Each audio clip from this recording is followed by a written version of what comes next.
ये विषय दुर्भाग्यपूर्ण है और विशेष रूप से कांग्रेस और इंडी गठबंधन के दल पर्सनल इंटरेस्ट को ज़्यादा महत्व दे रहे हैं बजाय पब्लिक इंटरेस्ट के।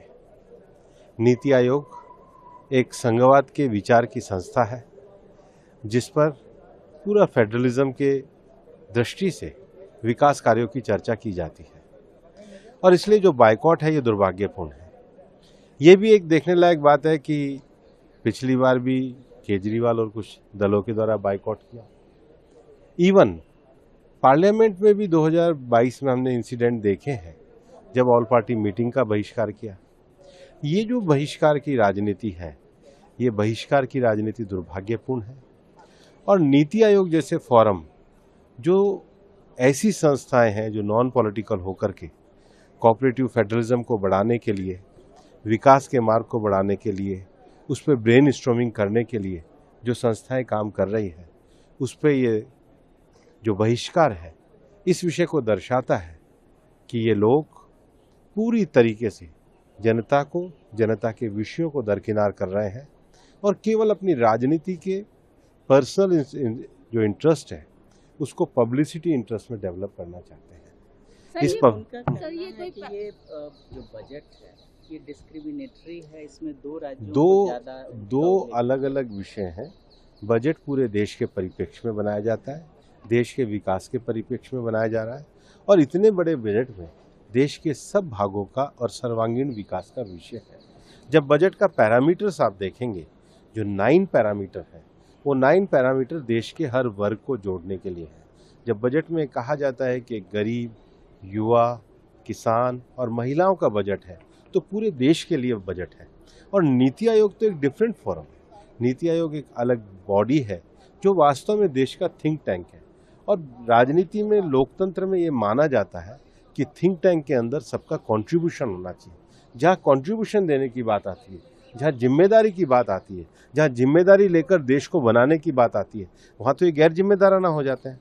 तो ये अपने आप में इनकी गैर जिम्मेदारा राजनीति को दर्शाता है। ये विषय दुर्भाग्यपूर्ण है और विशेष रूप से कांग्रेस और इंडी गठबंधन के दल पर्सनल इंटरेस्ट को ज़्यादा महत्व दे रहे हैं बजाय पब्लिक इंटरेस्ट के। नीति आयोग एक संघवाद के विचार की संस्था है जिस पर पूरा फेडरलिज्म के दृष्टि से विकास कार्यों की चर्चा की जाती है और इसलिए जो बायकॉट है ये दुर्भाग्यपूर्ण है। ये भी एक देखने लायक बात है कि पिछली बार भी केजरीवाल और कुछ दलों के द्वारा बायकॉट किया। इवन पार्लियामेंट में भी 2022 में हमने इंसिडेंट देखे हैं जब ऑल पार्टी मीटिंग का बहिष्कार किया।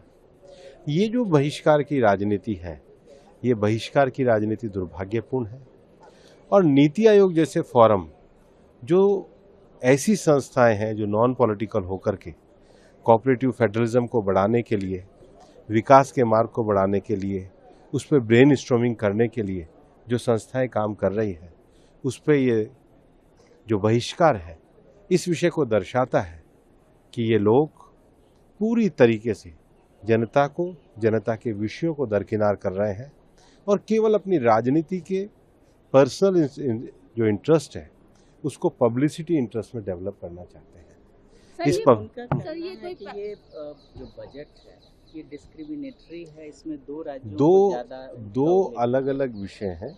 बजट पूरे देश के परिप्रेक्ष्य में बनाया जाता है, देश के विकास के परिप्रेक्ष्य में बनाया जा रहा है और इतने बड़े बजट में देश के सब भागों का और सर्वांगीण विकास का विषय है।